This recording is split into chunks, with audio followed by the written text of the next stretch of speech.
కక్ష సాధింపు చర్యలో భాగంగానే ప్రభుత్వం తమపైన ఆరోపణలు చేస్తోందని మాజీ ముడా చైర్మన్ అన్నారు. రాఘానిపల్లెలోని సర్వే నెంబర్ 22లో మాజీ మంత్రి పెద్దిరెడ్డి రామచంద్రారెడ్డికి ఎలాంటి సంబంధం లేదని అన్నారు. మదనపల్లి సబ్ కలెక్టరేట్లో ఫైళ్ల దగ్ధం కేసుకు ఈ భూమి రికార్డులకు ఎలాంటి సంబంధం లేదని చెప్పారు.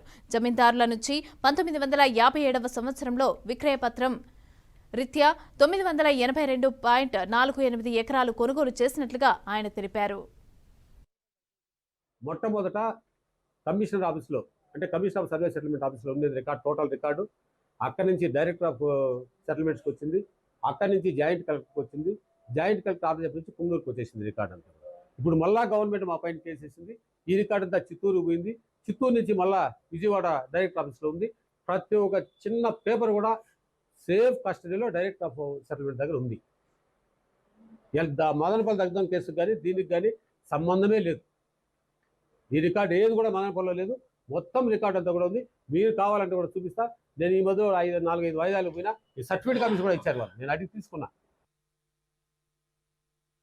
మొట్టమొదట కమిషనర్ ఆఫీస్లో అంటే కమిషనర్ ఆఫ్ సర్వే సెటిల్మెంట్ ఆఫీస్లో ఉండేది రికార్డు, టోటల్ రికార్డు. అక్కడి నుంచి డైరెక్టర్ ఆఫ్ సెటిల్మెంట్స్కి వచ్చింది, అక్కడి నుంచి జాయింట్ కలెక్టర్కి వచ్చింది, జాయింట్ కలెక్టర్ ఆఫీస్ నుంచి పుంగూరుకి వచ్చేసింది రికార్డు అంతా. ఇప్పుడు మళ్ళా గవర్నమెంట్ మా పైన కేసు వేసింది. ఈ రికార్డు అంతా చిత్తూరు పోయింది. చిత్తూరు నుంచి మళ్ళా విజయవాడ డైరెక్టర్ ఆఫీస్లో ఉంది.